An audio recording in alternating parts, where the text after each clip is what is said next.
প্রিয় দর্শক আসসালামু আলাইকুম। তো দর্শক যাকে দেখতে পাচ্ছেন তার নাম হচ্ছে সুমাইয়া। সুমাইয়া খুবই কষ্টের একটা জীবন। সুমাইয়ার থাকে তার মামা মামির কাছে, বাবা মা কেউ নেই। বর্তমানে সুমাইয়ার বিয়ের বয়স হয়েছে।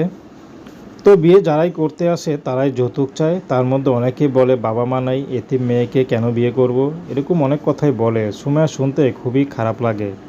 এমনিতে বাবা মা হারা কষ্ট, তার মধ্যে এসব কথা কষ্ট শুনলে নতুন করে কষ্ট মনে পড়ে যায়। তো সুমাইয়া এখন ইউটিউবে এসেছেন ভালো একটা জীবনসঙ্গীর আশায়, যার মনটা ভালো হবে, ফ্রেশ হবে, সুমাইয়াকে কখনো কষ্ট দিবে না, তেমন একটা মানুষ পেলে সুমাইয়া বিয়ে শাদী করতে রাজি আছে। তার ঘরে যদি বউ স্ত্রীও থাকে সমস্যা নেই। এমন তো অনেক পুরুষ আছে যারা নাকি দুইজন স্ত্রীকে একাধিক ভালোবাসবে, কখনো ছেড়ে যাবে না। এরকম মানুষ তো এখন পৃথিবীতে অনেক আছে। যদি এরকম কোনো মানুষ পায়, সুমাইয়া বিয়ে করতে রাজি আছে। সুমাইয়ের কোনো পছন্দ নেই। যদি কোনো বয়স্ক বেশি হয়, যদি তার সেবা করতে হয় সারা জীবন, তার সেবা করবে। তো দর্শক, প্রেম ভালোবাসা বিয়ে শাদী করা একান্ত আপনাদের ব্যক্তিগত ব্যাপার। আসসালামু আলাইকুম।